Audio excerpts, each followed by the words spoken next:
हरिः ओम्। ओम श्री गुरुभ्यो नमः। हरिः ओम्। नमः सर्वेभ्यः, सर्वेषां हार्दं स्वागतम्। आदौ प्रार्थनां कुर्मः। अजन्निर्विकल्पं निराकारमेकं निरानन्दमानन्दमद्वैतपूर्णं परन्निर्गुणं निर्विशेषं निरीहं परब्रह्मरूपं गणेशं भजेम। गुरुरेव गतेर्गुरुमेव भजे, गुरुणैव सहास्मि नमो गुरवे। न गुरोः परमं शिशुरस्मि गुरोः, मतिरस्ति गुरौ मम पाहि गुरो। ज्ञानं देहि स्मृतिं देहि, विद्यां देहि सरस्वती, प्रतिष्ठां कवितां देहि, शक्तिं शिष्य प्रबोधिकाम्।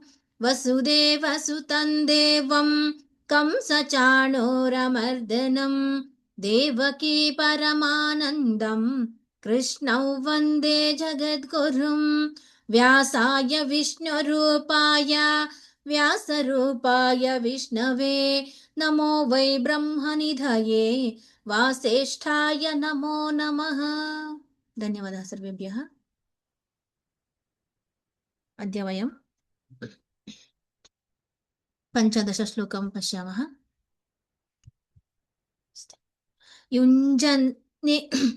युञ्जन्नेवं सदात्मानं योगी नियतमानसः, शान्तिं निर्वाणपरमां मत्संस्थामधिगच्छति। युञ्जन्नेवं सदात्मानं योगी नियतमानसः, शान्तिं निर्वाणपरमां मत्संस्थामधिगच्छति। नेवं शान्तिम् अनुस्वारानन्तरं नकार अस्ति, अतः शान्तिं। मत् संस्थान्, अत्र मत् संस्था महाप्राणमस्ति, स्थानम् अधिगच्छति इति भवति। धि च महाप्राणमस्ति। इदानीं पदच्छेदः एवमस्ति। युञ्जन् एवं सदा आत्मानं योगी नियतमानसः, शान्तिं निर्वाणपरमां मत्संस्थाम् अधिगच्छति इत्येव भवति। अनन्तरम् अन्वयः एवमस्ति अत्र। नियतमानसः योगी एवं सदा आत्मानं युञ्जन् निर्वाणपरमां मत्संस्थां शान्तिम् अधिगच्छति इत्येव। अनन्तरं पदार्थः एवमस्ति अत्र। नियतमानसः इत्युक्ते निगृहीतचित्तः इति भवति। योगी इत्युक्ते युक्तः। एवम् इत्थं सदा सर्वदा आत्मानं स्वं युञ्जन् योजयन् निर्वाणपरमां मोक्षमुख्यां मत्संस्थां मयि स्थिताम् इति। शान्तिं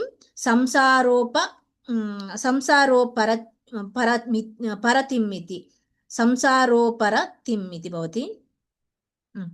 अधिगच्छति अत्र प्राप्नोति इत्येव। अनन्तरं तात्पर्यम् एवमस्ति अत्र। अनेन प्रकारेण निगृहीतमनसः सन् यः आत्मानं ध्यायेत्, सः आनन्दरूपं मयि स्थितं संसारनाशं प्राप्नोति इत्येव अस्ति। अनन्तरम् अत्र युञ्जन् समाधानं कुर्वन्, एवं यथोक्तेन विधानेन सदा आत्मानं सर्वदा योगी नियतमानसः, नियतं संयतं मनो यस्य सः अयं नियतमानसः इत्येव। अनन्तरं शान्तिम् उपरतिं निर्वाणपरमां, निर्वाणं मोक्षः तत् परमा निष्ठा यस्याः शान्तेः सा निर्वाणपरमा ताम् निर्वाणपरमाम् इत्येव भवति। मत्संस्थाम् अत्र मदधीनाम् अधिगच्छति प्राप्नोति। इदानीं योगिनः आहारादिनियमम् अत्र उच्यते इत्येव अग्रिमस्त अत्र श्लोके। इदानीं श्लोकः। युञ्जन्नेवं सदात्मानं योगी नियतमानसः, शान्तिं निर्वाणपरमां मत्संस्थामधिगच्छति। हरिणीप्रिया शिवरामन् भगिनी। राम भगिनी। युञ्जन् युञ्जन् युञ्जन् एवं एवं एवं सदा सदा सदा आत्मानं आत्मानं आत्मानं योगी योगी योगी नियतमानसः नियतमानसः नियतमानसः शान्तिं शान्तिं शान्तिं निर्वाणपरमां निर्वाणपरमां निर्वाणपरमां मत्संस्थां मत्संस्थां मत्संस्थाम् अधिगच्छति अधिगच्छति अधिगच्छति युञ्जन्नेवं युञ्जन्नेवं युञ्जन्नेवं सदात्मानं सदात्मानं सदात्मानं योगी योगी योगी नियतमानसः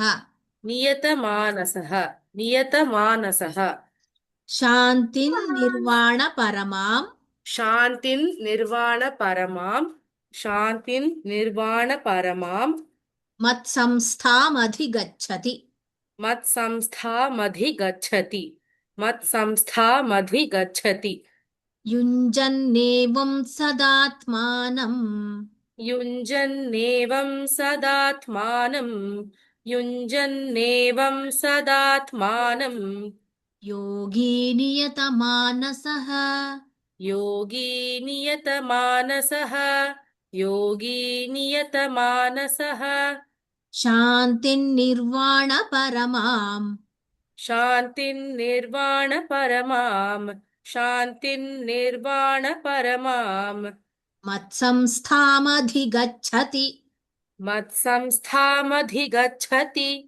मत्संस्थामधिगच्छति युञ्जन्नेवं सदात्मानं युञ्जन्नेवं सदात्मानं युञ्जन्नेवं सदात्मानं योगी नियतमानसः योगी नियतमानसः योगी नियतमानसः शान्तिर्निर्वाणपरमां शान्तिर्निर्वाणपरमां शान्तिर्निर्वाणपरमां मत्संस्थामधिगच्छति मत्संस्थामधिगच्छति मत्संस्थामधिगच्छति युञ्जन्नेवं सदात्मानं योगी नियतमानसः युञ्जन्नेवं सदात्मानं योगी नियतमानसः युञ्जन्नेवं सदात्मानं योगी नियतमानसः शान्तिर्निर्वाणपरमां मत्संस्थामधिगच्छति शान्तिर्निर्वाणपरमां मत्संस्थामधिगच्छति शान्तिर्निर्वाणपरमां मत्संस्थामधिगच्छति युञ्जन्नेवं सदात्मानं योगी नियतमानसः शान्तिर्निर्वाणपरमां मत्संस्थामधिगच्छति युञ्जन्नेवं सदात्मानं योगी नियतमानसः शान्तिर्निर्वाणपरमां मत्संस्थामधिगच्छति वेङ्कटेश्वरन् महोदय।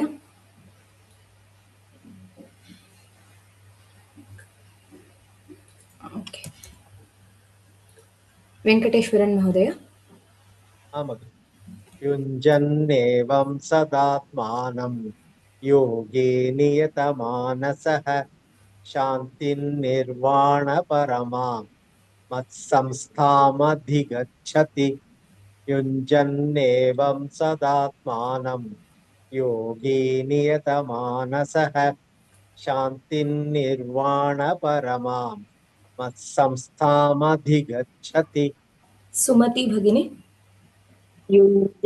युञ्जन्नेवं सदात्मानं योगी नियतमानसः शान्तिर्निर्वाणपरमां मत्संस्थामधिगच्छति युञ्जन्नेवं सदात्मानं योगी योगी नियतमानसः शान्तिं निर्वाणपरमां मत्संस्थः संस्थमधिगच्छति दी नास्ति गच्छति तकार मत्संस्थः मधिगच्छति पद्मारङ्गस्वामी भगिनी युञ्जन्नेवं सदात्मानं योगी नियतमानसः शान्तिर्निर्वाणपरमां मत्संस्थामधिगच्छति युञ्जन्नेवं सदात्मानं योगी नियतमानसः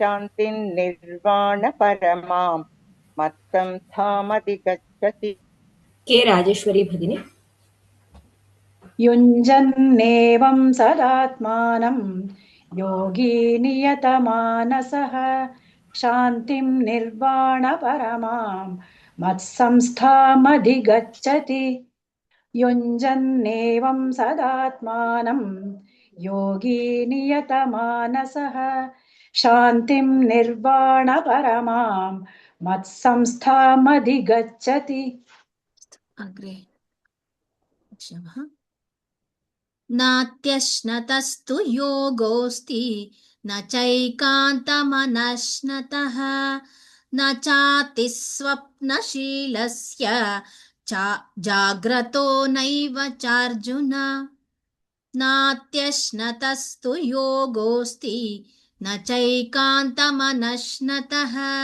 न चातिस्वप्नशीलस्य जाग्रतो नैव चार्जुन अत्र पदच्छेदः एवमस्ति न अति अश्नतः तु योगः अस्ति न च एकान्तम् अनश्नतः न च अति स्वप्नशीलस्य जाग्रतः न एव च अर्जुन इत्येव अत्र अन्वयः एवमस्ति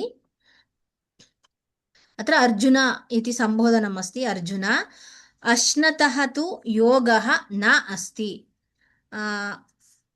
एकान्तम् अनश्नतः च न अतिस्वप्नशीलस्य च न जाग्रतः च न एव इत्येव अन्वयमस्ति अत्र पदार्थः अर्जुन अत्र हे अर्जुन इति अत्यश्नतः तु इत्युक्ते अत्र अत्यधिकं भोजनं कुर्वतः अश्नतः इत्युक्ते अत्र भोजनम् इति अत्यश्नतः तु अत्यधिकं भोजनं कुर्वतः योगः समाधिः न अस्ति न विद्यते एकान्तम् अत्र सर्वथा अनश्नतः च भोजनम् अकुर्वतः अपि न अत्र न एव अतिस्वप्नशीलस्य च अतीव निद्रालोहो अपि इति न अत्र न विद्यते जाग्रतः च निद्राविहीनस्य अपि न एव नैव विद्यते इत्येव अनन्तरं तात्पर्यम् एवमस्ति यः अधिकं भोजनं करोति यश्च भोजनमेव न करोति तयोः समाधिः न सम्भवति एवं यः अत्यन्तं निद्राति यः च अत्यन्तं जागर्ति तयोरपि समाधिः न सम्भवति इत्येव अत्र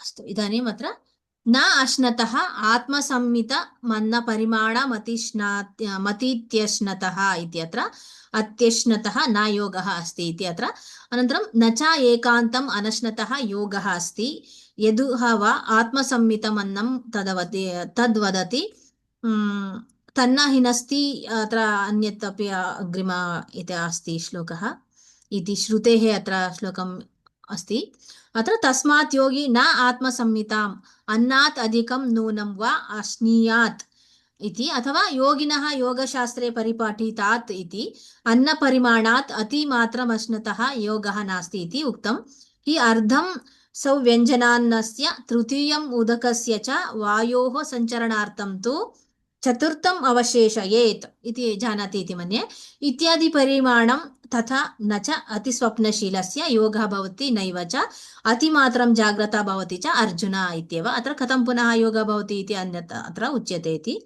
अस्तु इदानीं श्लोकः नात्यश्नतस्तु योगोऽस्ति न चैकान्तमनश्नतः न चातिस्वप्नशीलस्य जाग्रतो नैव चार्जुन अत्र अनुराधा भगिनी चातिस्वप्न एवं वक्तव्यं न चातिस्वप्न इति अस्तु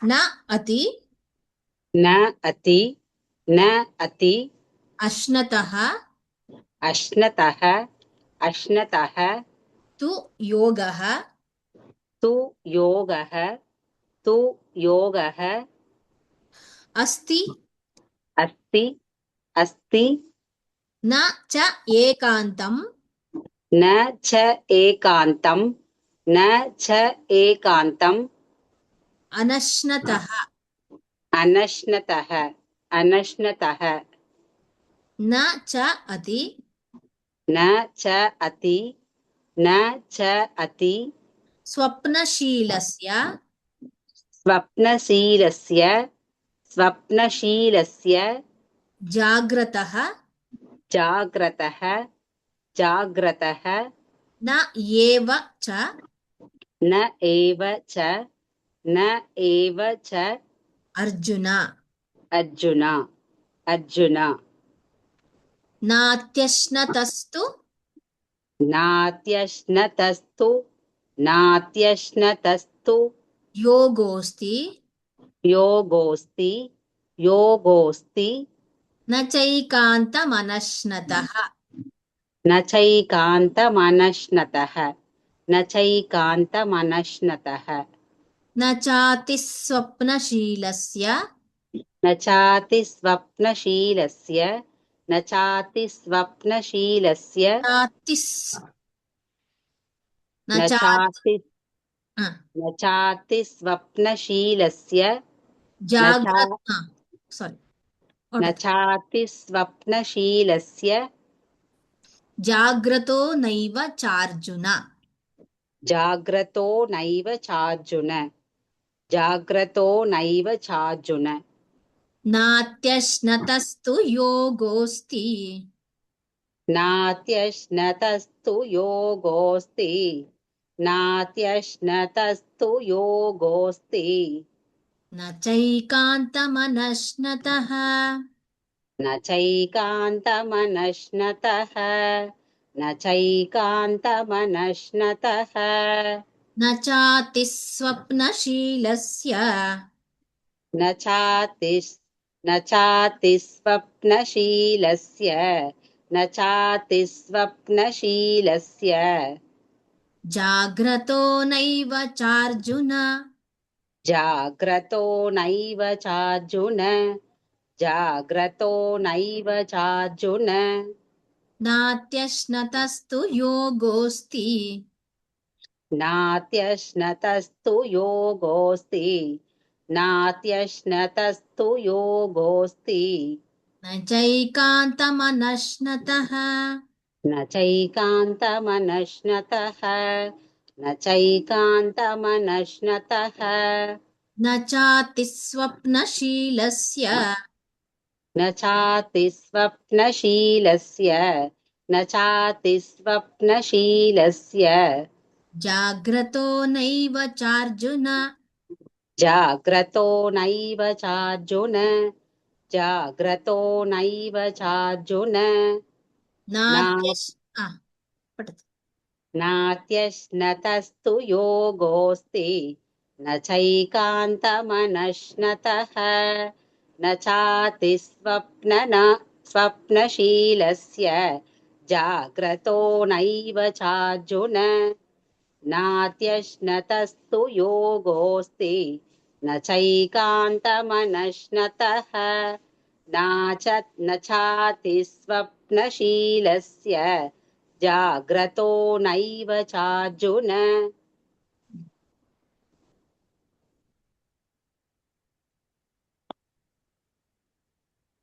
सौम्य चिदानंद भगिनी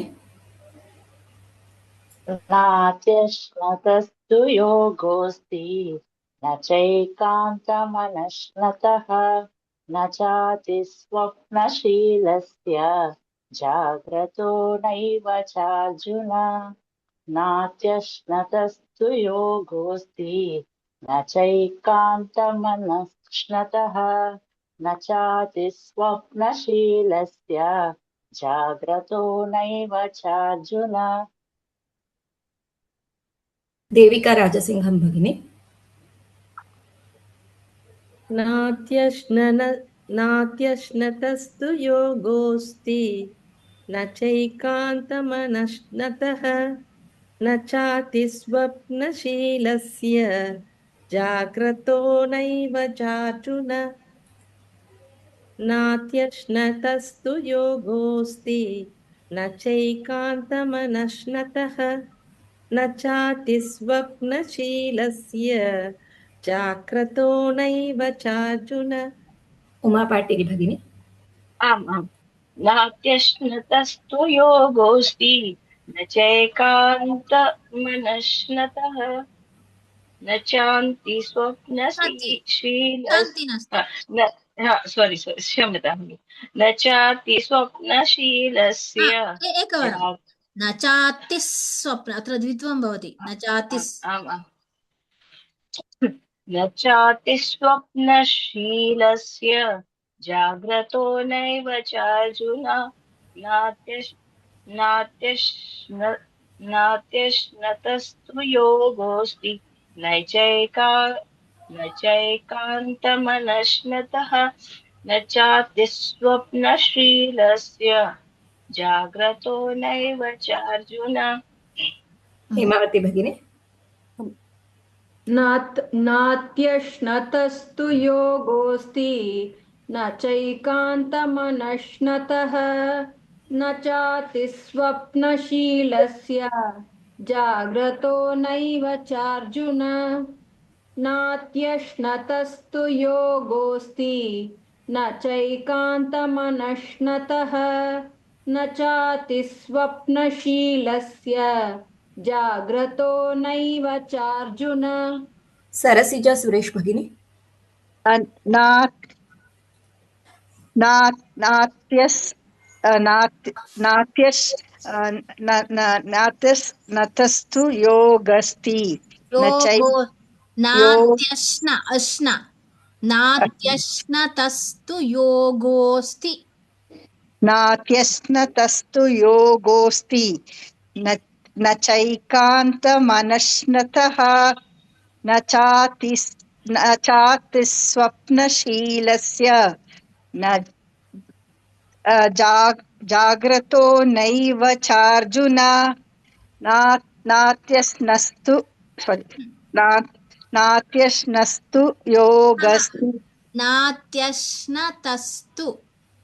नात्यश्नतस्तु योगस्ति योगोऽस्ति न चैकान्तमनश्नतः न चातिस्वप्नशीलस्य जाग्रतो नैव चार्जुन रेवती भगिनी नात्यश्नतस्तु योगोऽस्ति न चैकान्तमनश्नतः न चातिस्वप्नशीलस्य शीलस्य जाग्रतो नैव चार्जुन नैव चार्जुन नात्यश्नतस्तु योगोऽस्ति न चैकान्तमनश्नतः न चातिस्वप्नशीलस्य नास्ति शीलस्य जाग्रतो नैव चार्जुन अग्रिमश्लोकः युक्ताहारविहारस्य युक्तचेष्टस्य कर्मसु युक्तस्वप्नावबोधस्य योगो भवति दुःखः युक्ताहारविहारस्य युक्तचेष्टस्य कर्मसु युक्तस्वप्नावबोधस्य योगो भवति दुःखः अत्र युक्तस्वप्नावबोधस्य महाप्राण भवति दुःखः दुः अत्र जीवमूल्ये अस्ति पश्यतु पदच्छेदः अत्र युक्ताहारविहारस्य समस्तपदं युक्तचेष्टस्य कर्मसु अत्र रस्व भवति कर्मसु इत्येव अनन्तरं युक्तस्वप्नावबोधस्य तदपि समस्तपदं योगः भवति दुःखः इत्येव अत्र अन्वयम् एवमस्ति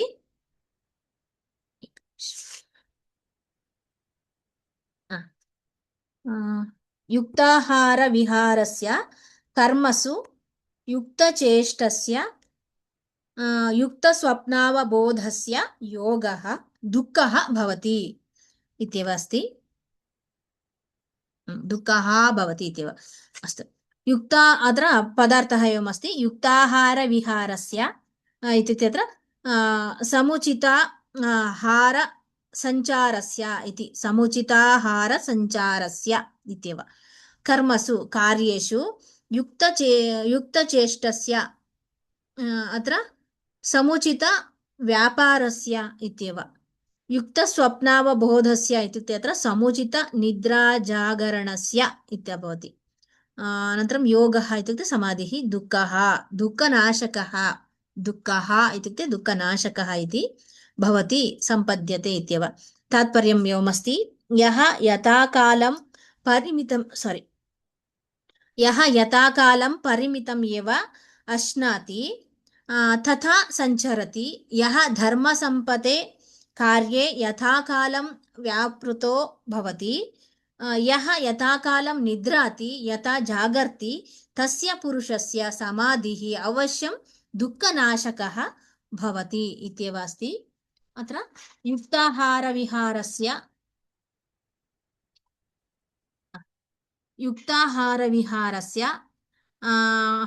आह्रियते इति आहारः इति अन्नम् इत्येव अन्नम् इत्युक्ते अत्र विहरणम् अत्र विहारः पादक्रमः तौ युक्तौ नियतपरिमाणौ यस्य सः अत्र युक्ताहारविहारः तस्य तथा युक्तचेष्टस्य अत्र युक्ता नियता चेष्टा यस्य कर्मसु तस्य इति तथा युक्तस्वप्नावबोधस्य युक्तौ स्वप्नश्च अवबोधश्च तौ नियतकालौ यस्य तस्य अनन्तरं युक्ताहारविहारस्य युक्तचेष्टस्य कर्मसु युक्तस्वप्नावबोधस्य योगिनः योगः भवति दुःखः दुःखानि सर्वाणि हन्ति इति दुःखः इत्युक्ते अत्र दुःखानि सर्वाणि हन्ति इति दुःखः इति सर्वसंसारदुःखक्षयकृत् योगः भवति इति अर्थः अत्र अतः अधुना कदा युक्तः भवति इति अत्र उच्यते युक्ताहारविहारस्य युक्तचेष्टस्य कर्मसु युक्तस्वप्नावबोधस्य योगो भवति दुःखः राखी सनोज भगिनी हरि ओम् युक्ताहारविहारस्य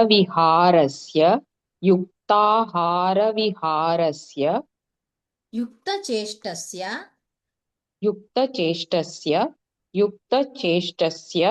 कर्मसु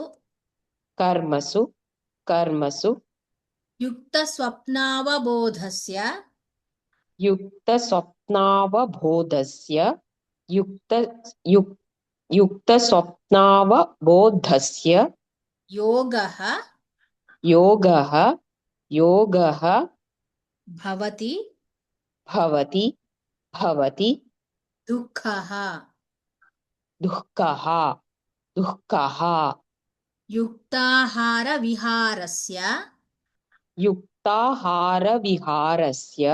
युक्ताहारविहारस्य युक्तचेष्टस्य कर्मसु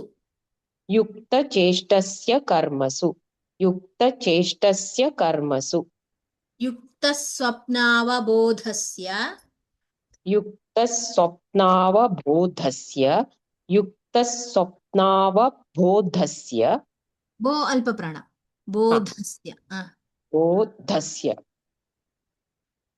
योगो भवति दुःखः योगो भवति दुःखः योगो भवति दुःखः युक्ताहारविहारस्य युक्ताहारविहारस्य युक्ताहारविहारस्य युक्तचेष्टस्य कर्मसु युक्तचेष्टस्य कर्मसु युक्तचेष्टस्य कर्मसु युक्तस्वप्नावबोधस्य युक्तस्वप्नावबोधस्य युक्तस्वप्नावबोधस्य योगो भवति दुःखः योगो भवति दुःखः योगो भवति दुःखः युक्ताहारविहारस्य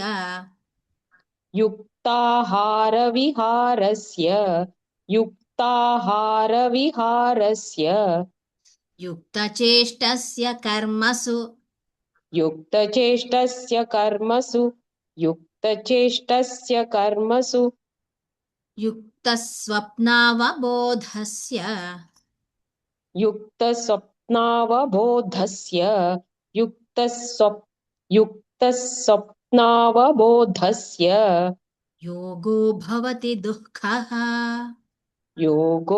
योगो भवति दुःखः योगो भवति दुःखः युक्ताहारविहारस्य युक्तचेष्टस्य कर्मसु युक्ताहारविहारस्य युक्तचेष्टस्य कर्मसु युक्ताहारविहारस्य युक्तचेष्टस्य कर्मसु युक्तस्वप्नावबोधस्य योगो भवति दुःखः युक्तस्वप्नावबोधस्य योगो भवति दुःखः युक्तस्वप्नावबोधस्य योगो भवति दुःखः युक्ताहारविहारस्य युक्तचेष्टस्य कर्मसु युक्तस्वप्नावबोधस्य योगो भवति दुःखः युक्ताहारविहारस्य युक्तचेष्टस्य कर्मसु युक्तस्वप्नावबोधस्य योगो भवति दुःखः कामकोटि भगिनी युक्ताहारविहारस्य युक्तशिष्टस्य कर्मसु युक्तस्वप्नावबोधस्य योगो भवति दुःखः युक्ताहारविहारस्य युक्तचेष्टस्य कर्मसु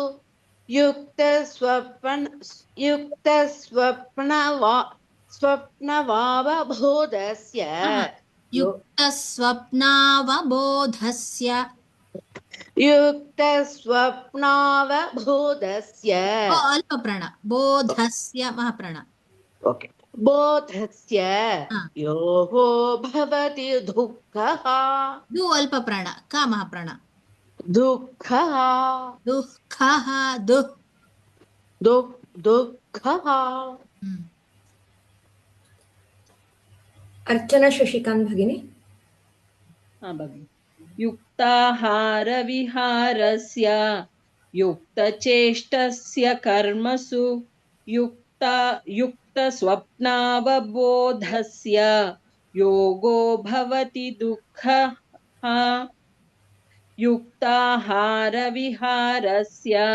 युक्तचेष्टस्य कर्मसु युक्तस्वप्नावबोधस्य योगो भवति दुःखः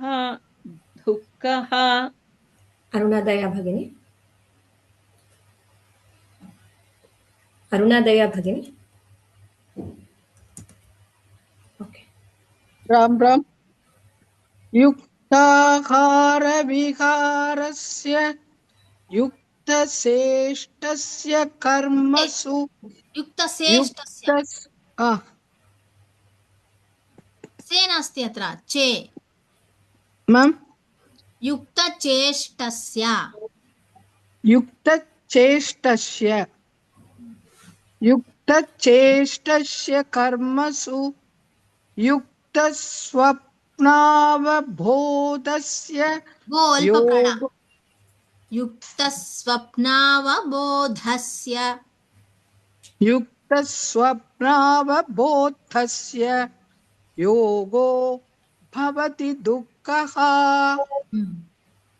युक्ताहारविहारस्य युक्तचेष्टस्य कर्मसु युक्तस्वप्नावबोधस्य योगो भवति दुःखः आनन्दवल्ली भगिनी युक्ताहारविहारस्य युक्तचेष्टस्य कर्मसु युक्तस्वप्नावबोधस्य योगो भवति दुःखः युक्ताहारविहारस्य युक्तचेष्टस्य कर्मसु युक्तस्वप्नावबोधस्य युक्तस्वप्नावबोधस्य योगो भवति दुःखः युक्ताहारविहारस्य युक्तचेष्टस्य कर्मसु युक्तस्वप्नावबोधस्य योगो भवति दुःखः अग्रिमश्लोकः यदा विनियतं चित्तम् आत्मन्येवावतिष्ठते निःस्पृहः सर्वकामेभ्यः युक्त इत्युच्यते तदा यदा विनियतं चित्तम् आत्मन्येवावतिष्ठते निःस्पृहः सर्वकामेभ्यः युक्त इत्युच्यते तदा विनियतं चित्तम् अत्र परसवर्णः अनुस्वारानन्तरं चकार अस्ति अतः ञकार आगच्छति ष्ठा महाप्राणः निस् अत्र विसर्गस्य सकार निःस्पृहः अत्र निःस्पृहस् अपि भवति अग्रसकार अस्ति अतः विसर्गस्य सकार अत्रापि भ्यः महाप्राण अस्तु इदानीम् अस्ति अत्र पदच्छेदः एवम् अस्ति यदा विनियतं चित्तम् आत्मनि एव अवतिष्ठते इत्येव भवति अनन्तरं निःस्पृहः सर्वकामेभ्यः युक्तः इति उच्यते तदा इत्येव अस्ति अनन्तरम् अन्वयः एवम् अस्ति अत्र यदा विनियतं चित्तम् आत्मनि एव अवतिष्ठते सर्वकामेभ्यः निःस्पृहः तदा युक्तः इति उच्यते इत्येव अनन्तरं पदार्थः एवमस्ति अत्र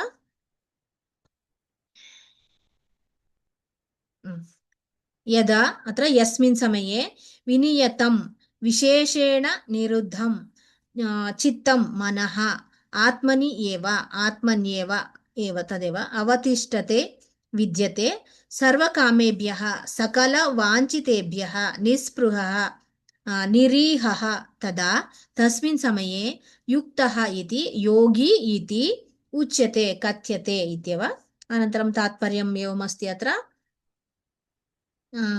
एकाग्रताम् आपन्नम् अत्र आपन्नम् इत्युक्ते प्राप्तम् इति एकाग्रतम् आपन्नं चित्तं यदा विषयानुसन्धानं परित्यज्य आत्मनि एव तिष्ठति तदा सः जनः सर्वकामेषु निःस्पृहत्वात् युक्तः इति उच्यते इति अत्र भवति अनन्तरम् अत्र यदा विनियतम् अत्र विशेषेण नियतं संयतम् एकाग्रतामापन्नं चित्तं हित्वा बाह्यार्थचिन्तनम् आत्मन्येव केवले अवतिष्ठते इति अत्र स्वात्मनि स्थितिं लभते इति अर्थः भवति अत्र निःस्पृहः सर्वकामेभ्यः अत्र निर्गता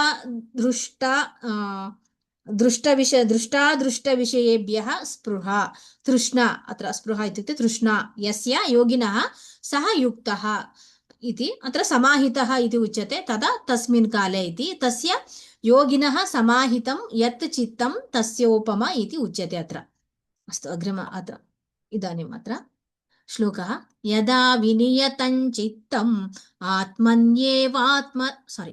आत्मन्येवावतिष्ठते निःस्पृहः सर्वकामेभ्यः युक्त इत्युच्यते तदा सविता राम राम राम यदा यदा यदा विनियतं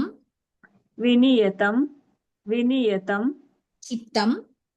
चित्तं चित्तम् आत्मनि आत्मनि एव एव अवतिष्ठते अवतिष्ठते निःस्पृहः निःस्पृहः सर्वकामेभ्यः सर्वकामेभ्यः युक्तः युक्तः इति उच्यते तदा उच्यते तदा यदा विनियतं चित्तं यदा विनियतं चित्तम् आत्मन्येवावतिष्ठते आत्मन्येवावतिष्ठते निःस्पृहः सर्वकामेभ्यः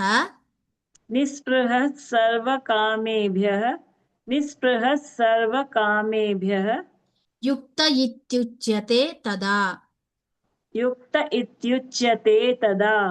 युक्त इत्युच्यते तदा यदा विनियतं चित्तं यदा विनियतं चित्तम् आत्मन्येवावतिष्ठते आत्मन्येवावतिष्ठते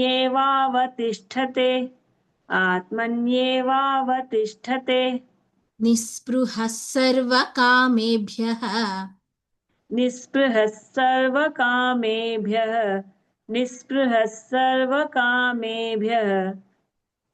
युक्त इत्युच्यते तदा युक्त इत्युच्यते तदा यदा विनियतं चित्तं यदा विनियतं चित्तम्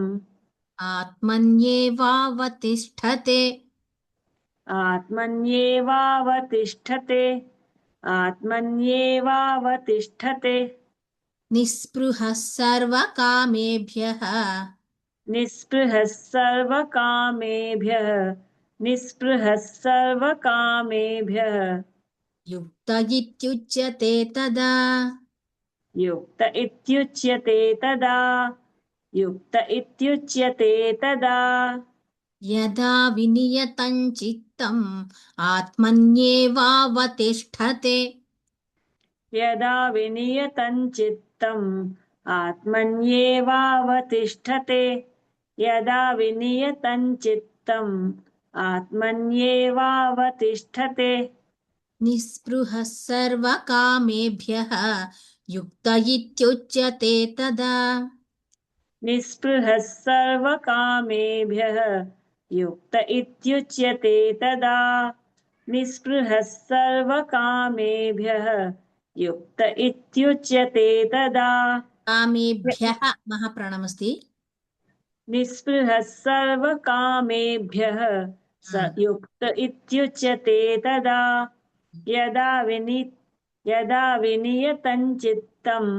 आत्मन्येवावतिष्ठते निःस्पृहः सर्वकामेभ्यः युक्त इत्युच्यते तदा यदा विनियतं चित्तम् आत्मन्येवावतिष्ठते निःस्पृहः सर्वकामेभ्यः युक्त इत्युच्यते तदा यदा विनियतं चित्तम् आत्मन्येवावतिष्ठते निःस्पृहः सर्वकामेभ्यः युक्त इत्युच्यते तदा यदा विनियतं चित्तम् आत्मन्येवावतिष्ठते निःस्पृहः सर्वकामेभ्यः युक्त इत्युच्यते तदा यदा शिवा विनियतं चित्तम् आत्मन्येवावतिष्ठते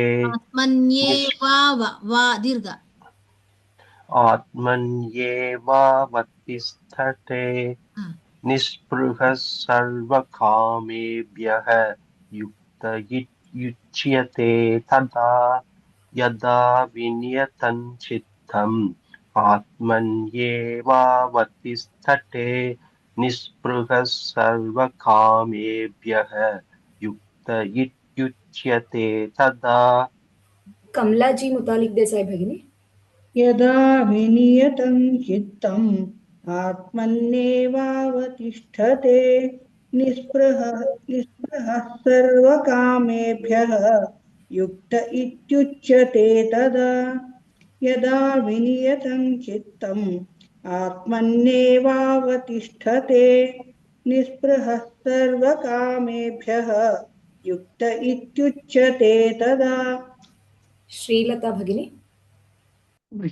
यदा विनियतं चित्तम् आत्मन्येवावतिष्ठते निःस्पृहः सर्वकामेभ्यः युक्त इत्युच्यते तदा यदा विनियतं चित्तम्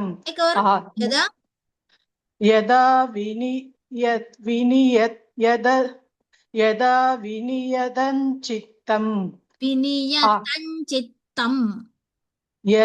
विनियतं चित्तम् यदा नास्ति यदा विनियतं चित्तम्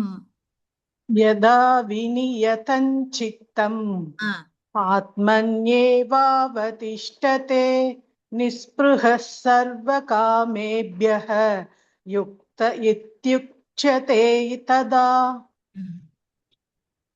अग्रिमश्लोकः यथा दीपो निवातस्थः नेङ्गते सोपमा स्मृता योगिनो यतचित्तस्य युञ्जतो योगमात्मनः. यथा दीपो निवातस्थः नेङ्गते सोपमा स्मृता योगिनो यतचित्तस्य युञ्जतो योगमात्मनः. अत्र था महाप्राणं स्थः महाप्राणम् अत्र नेङ्गते ञकार गकार नेङ्गते इति स्मृता युञ्ज अत्र ञकार जकार अस्ति अन्यत् नास्ति. इदानीं पदच्छेदः यथा दीपः निवातस्थः न इङ्गते नेङ्गते इति न इङ्गते सा उपमा सोपमा इति सा उपमा स्मृता योगिनः यतचित्तस्य युञ्जतः योगम् आत्मनः इत्येव भवति. अनन्तरम् अन्वयः एवमस्ति अत्र यथा निवातस्थः दीपः न इङ्गते सा आत्मनः योगं युञ्जतः यतचित्तस्य योगिनः उपमा स्मृता इत्येव भवति. अनन्तरं पदार्थः यथा इत्युक्ते येन प्रकारेण निवातस्थः वायुरहित देशस्थः निवात इत्युक्ते वायुरहित निवात इति अत्र भाषायां पद अस्ति किल निवात निर्वात इति अपि अस्ति निवातस्थः. अत्र दीपः एव न इङ्गते न चलति इत्येव सः आत्मनः स्वस्य योगं समाधिं युञ्जतः अनुतिष्ठतः यतचित्तस्य वशीकृतमनसः योगिनः युक्तस्य उपमा अत्र दृष्टान्तः स्मृता चिन्तितः इत्येव तात्पर्यम्. अत्र वायुविरहितः स्थाने वर्तमानः दीपः न चलति. यत्र वायुः नास्ति अत्र दीपः न प्रकाशति न चलति. तथा नियतान्तः करणस्य योगम् आचरतः ध्यानमग्नस्य योगिनः चित्तमपि निष्कम्पं तिष्ठति इत्येव.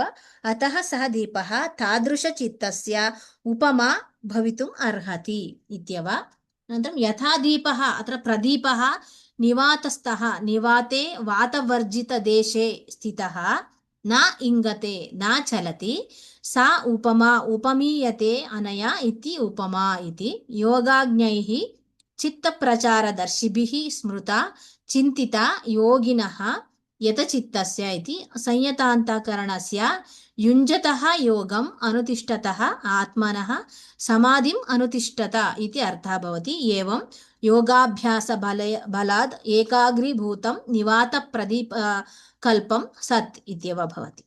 अस्तु, इदानीं श्लोकः। यथा दीपो निवातस्थः नेङ्गते सोपमा स्मृता योगिनो यतचित्तस्य युञ्जतो योगमात्मनः। रश्मिराव भगिनी। राम राम भगिनी।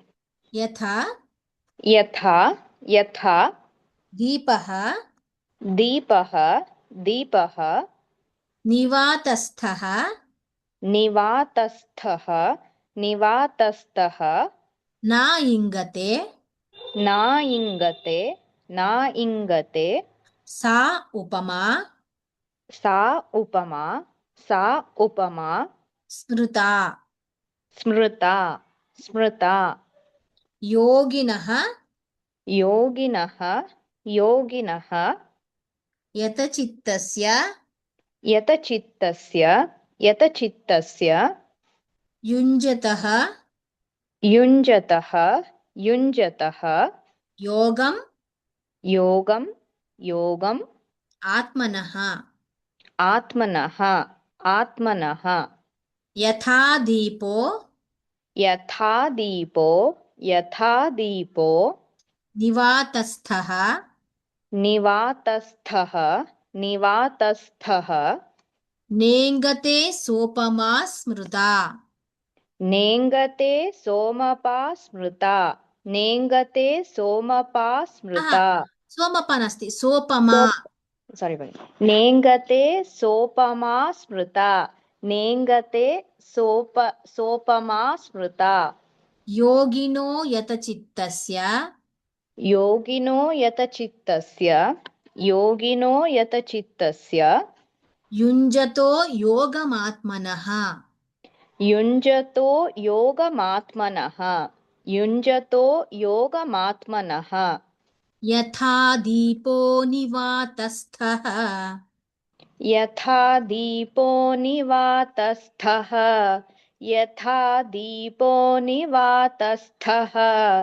नेङ्गते सोपमा स्मृता नेङ्गते सोपमा स्मृता नेङ्गते सोपमा स्मृता योगिनो यतचित्तस्य योगिनो यतचित्तस्य योगिनो यतचित्तस्य युञ्जतो योगमात्मनः युञ्जतो योगमात्मनः युञ्जतो योगमात्मनः यथा दीपो निवातस्थः यथा दीपो निवातस्थः यथा दीपो निवातस्थः नेङ्गते सोपमा स्मृता नेङ्गते सोपमा स्मृता नेङ्गते सोपमा स्मृता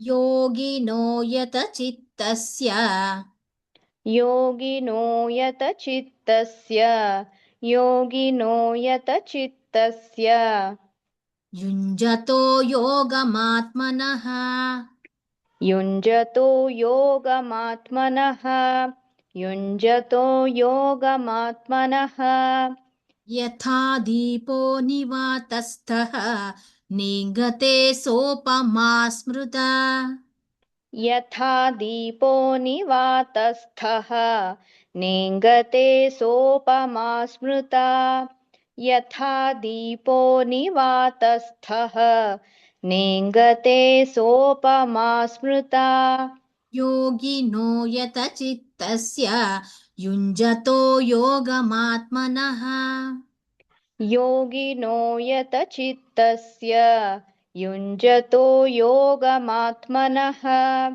योगिनो यतचित्तस्य युञ्जतो योगमात्मनः यथा दीपो निवातस्थः नेङ्गते सोपमा स्मृता योगिनो यतचित्तस्य युञ्जतो योगमात्मनः यथा दीपो निवातस्थः नेङ्गते सोपमा स्मृता योगिनो यतचित्तस्य युञ्जतो योगमात्मनः।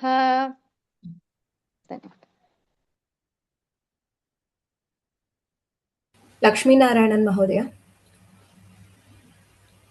लक्ष्मीनारायणन् महोदय। अस्तु अस्तु। यथा दीपो निवातस्थः नेङ्गते सोपमा स्मृता योगिनो यतचित्तस्य युञ्जतो योगमात्मनः यथा दीपो निवातस्थः नेङ्गते सोपमा स्मृता योगिनो यतचित्तस्य युञ्जतो योगमात्मनः। गुरुमूर्ति महोदय। Yes, madam. Could you hear me, please? Yes. यथा दीपो निवातस्थः नेङ्गते सोपमा स्मृता योगी सोपमा दीर्घमस्ति सोपमा स्मृता योगिनो यतचित्तस्य युञ्जतो योगमात्मनः यथा दीपो निवातस्थः नेङ्गते सोपमा स्मृता योगिनो यतचित्तस्य युञ्जतो योगमात्मनः। शिवा मुत्तुस्वामी महोदय। Thank you.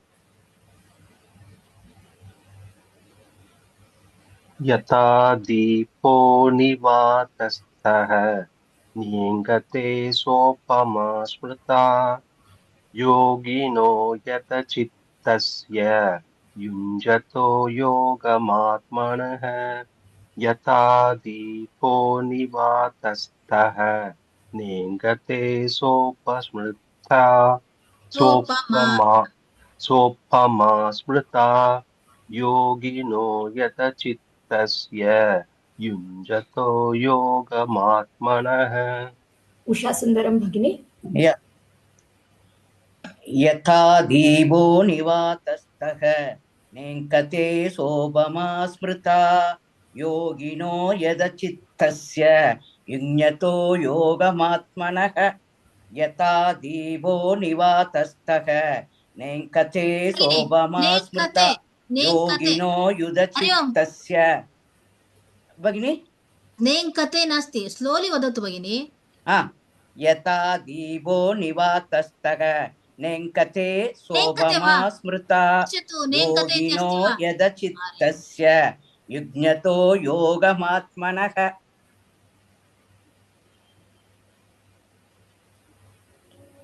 भगिनी அங்க என்ன இருக்குன்னு கொஞ்சம் பார்த்து மெதுவா படிக்க சொல்றாங்க டீச்சர். அங்க நேங்கதே நான் மகனே ஜிஏ நேங்கதே படிக்கணும். அப்புறம் தீபோ பி படிக்கணும் அங்க. அப்புறம் யுஞ்சதே யுஞ்சதோ அது ஜ வரணும் அங்க யுஞ்சதோ. ஓகே யுஞ்சதோ. ஓகே யுஞ்சதோ யுஞ்சதோ. இன்னொரு தடவை படிச்சிருங்க. யதா தீபோ நிவாதஸ்தக நேங்கதே சோபமா ஸ்மிருதா நேங்கதே நேங்கதே நேங்கதே சோபமா ஸ்மிருதா யோகினோ யுதசித்தஸ்ய யதசித்தஸ்ய योगिनो यतचित्तस्य युञ्जतो योगमात्मनः युञ्जते युञ्जतो योगमात्मनः। एवं भवती स्पीड् वदति चेत् करेक्षन् कर्तुं न शक्नोमि। अस्तु अस्तु अभवत् भगिनि, समयम् अभवत्। समापयामः। युञ्जन्नेवं सदात्मानं योगी नियतमानसः शान्तिर्निर्वाणपरमां मत्संस्थामधिगच्छति। नात्यश्नतस्तु योगोऽस्ति न चैकान्तमनश्नतः न चातिस्वप्नशीलस्य जाग्रतो नैव चार्जुन। युक्ताहारविहारस्य युक्तचेष्टस्य कर्मसु युक्तस्वप्नावबोधस्य योगो भवति दुःखः। यदा विनियतं चित्तम् आत्मन्येवावतिष्ठते निःस्पृहः सर्वकामेभ्यः युक्त इत्युच्यते तदा। यथा दीपो निवातस्थः नेङ्गते सोपमा स्मृता योगिनो यतचित्तस्य युञ्जतो योगमात्मनः। यत्र योगेश्वरः कृष्णः यत्र पार्थो धनुर्धरः तत्र श्रीर्विजयो भूतिः ध्रुवा नेतिर्मतिर्मम। सर्वे भवन्तु सुखिनः सर्वे सन्तु निरामयाः सर्वे भद्राणि पश्यन्तु मा कश्चित् दुःखभाग् भवेत्। काले वर्षतु पर्जन्यः पृथिवी सस्यशालिनी लोकोऽयं क्षोभरहितः ब्राह्मणाः सन्तु निर्भयाः। स्वस्ति प्रजाभ्यः परिपालयन्तां न्यायेन मार्गेण महिषाः। गोब्राह्मणेभ्यः शुभमस्तु नित्यं। लोकाः समस्ताः सुखिनो भवन्तु। लोकाः समस्ताः सुखिनो भवन्तु। लोकाः समस्ताः सुखिनो भवन्तु। धन्यवादः सर्वेभ्यः।